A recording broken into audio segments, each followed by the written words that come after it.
accelerated. Let's just turn this into a hard turn. Oh yeah! Ah!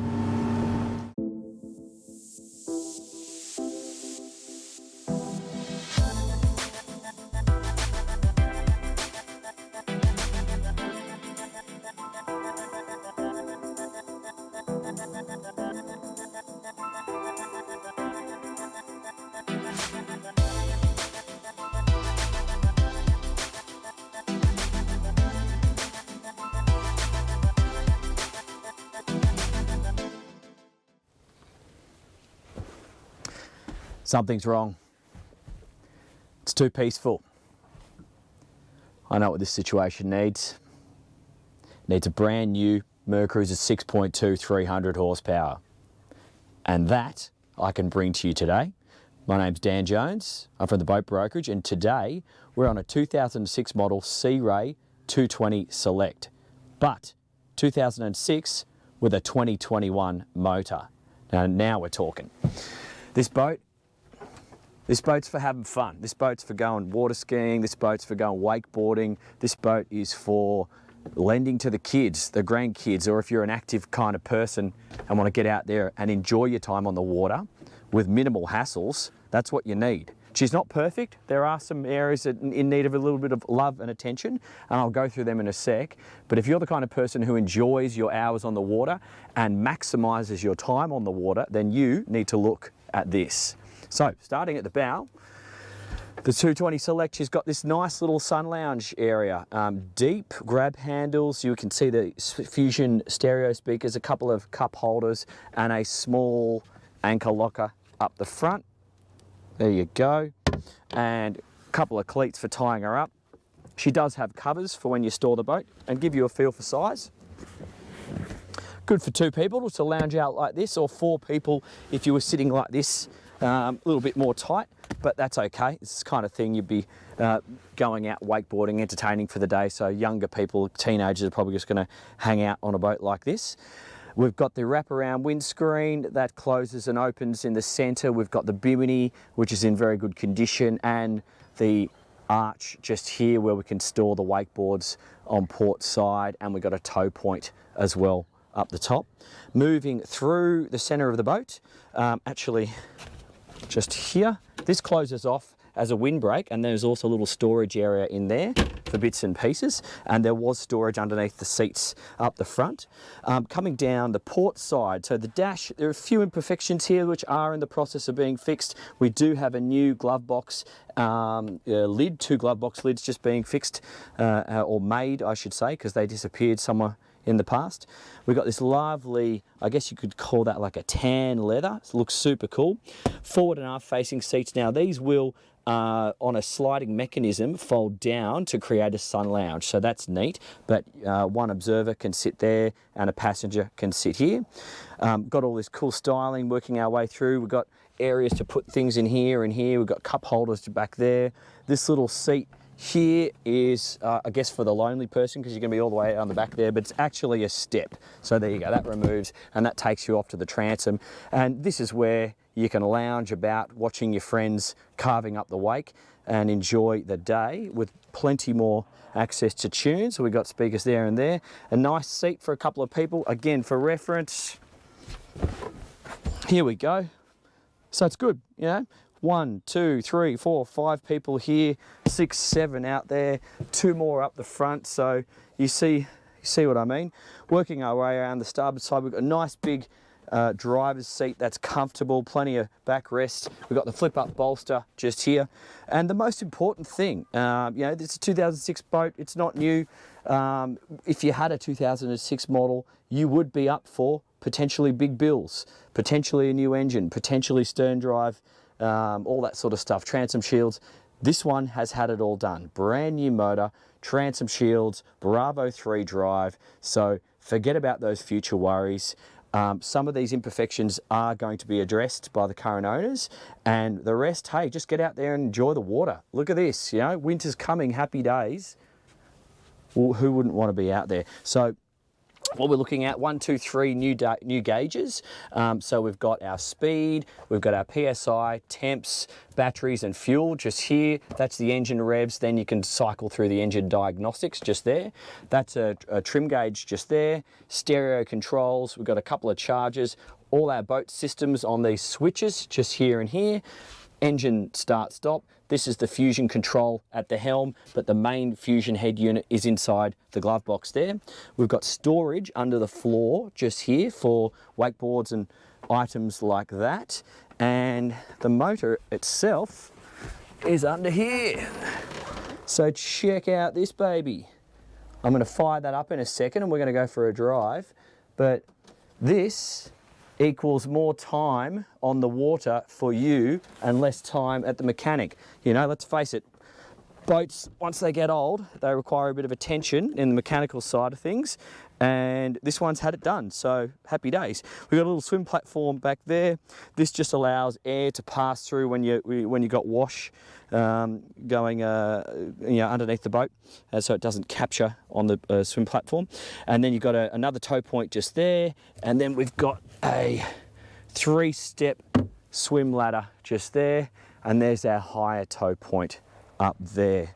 So let's fire this baby up and go for a bit of a drive.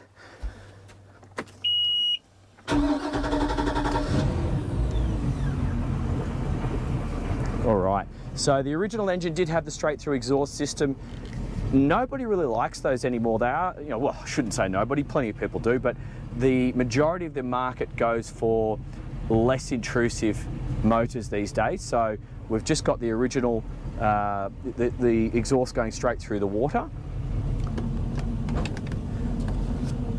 Okay, so I'm doing this test drive solo today, so I'll do my best to film, drive and not crash at the same time.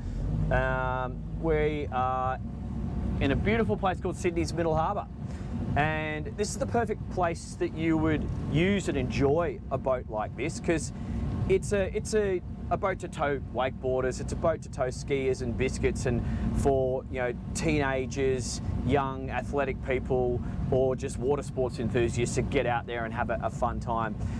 Absolutely, you can run it up and down a semi-choppy waterway, but it's really not designed for open, rough water or incredibly difficult conditions. It's the kind of boat that would bury the bow into the back of a really steep wave, and you'd cop a lot of water into the boat and you'd have to pump it out with the bilge pumps, and it would just be uncomfortable. So it's not designed for that. It's designed for your flat to moderate conditions, for getting up and out of the water, going really fast, and by getting up and out of the water, it's allowing the motor to do what it's designed to do and tow people out the back, biscuits, wakeboards, etc.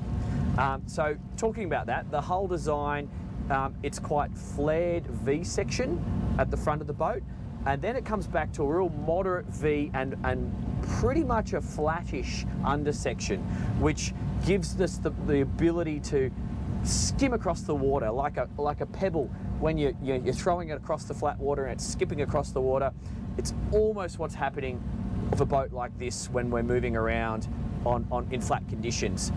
So what that means is you do need to do a little bit of trim on the throttle.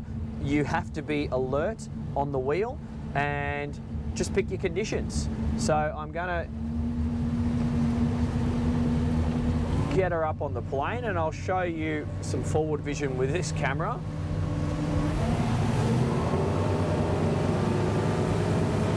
So we do lose a little bit of visibility on acceleration, but there you go, in seconds it pops back down again, and that is to be expected on a style of hull like this. And I'm just going to wind it up. So I'm sitting on 18 knots, the boat's really comfortable. I'll just give it a little bit more. Yeah, this is fun. So it's lively. I've trimmed it up a little bit. You can feel the nose bouncing, so I'll just give it a degree down and a bit more. Listen to that motor. Beautiful. Give it some more. So I'm accelerating up through 25 knots.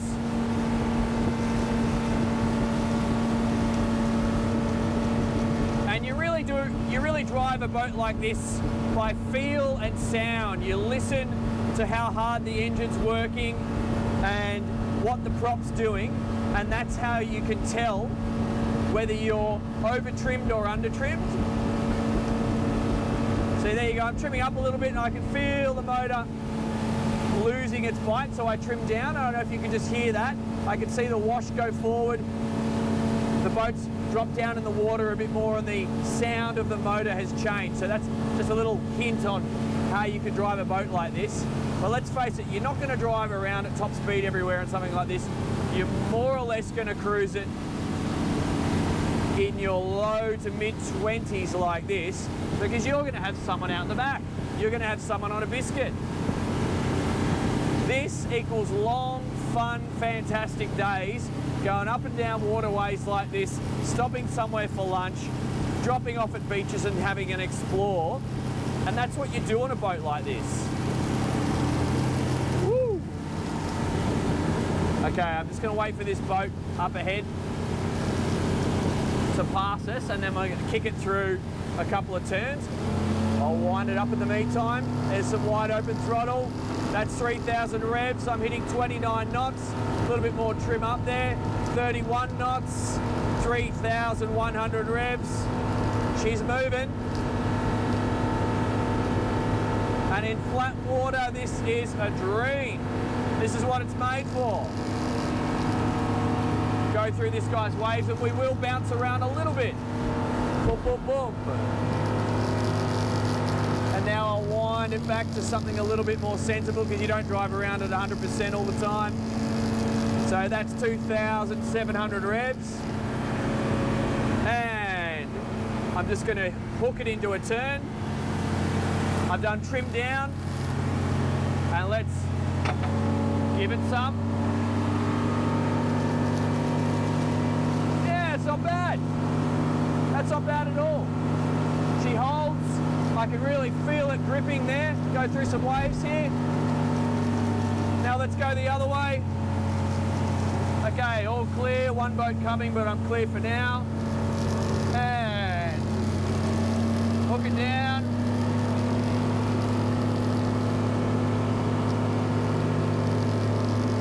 She'll slide if you go a bit too hard. But that's good. She grips pretty much all the way through the turn there, 2,700 revs. I just trim down hard in the turn. If you oversteer it when you're on max pressure, she's going to want to slip out a little bit in the turn.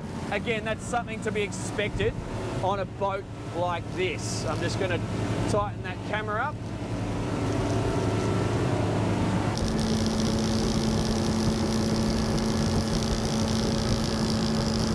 Okay, these are the sort of waves she's not really designed for.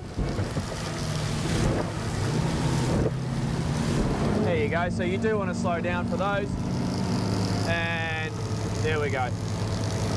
We didn't actually get wet, but you would not take the wash of a Riviera, 50-foot sport yacht at full speed. Otherwise, you're going to be ejecting a few people out of the bow.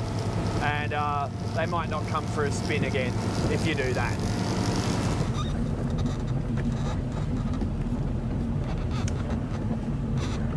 So there you have it, folks. If you want a hassle-free, mechanically sound, super fun, family-friendly wakeboarding, towing biscuits, bit of water skiing, fun lake boat, this is worth your investigation. I'm Dan Jones. This is the Boat Brokerage. Thanks for joining. We'll see you on the next one.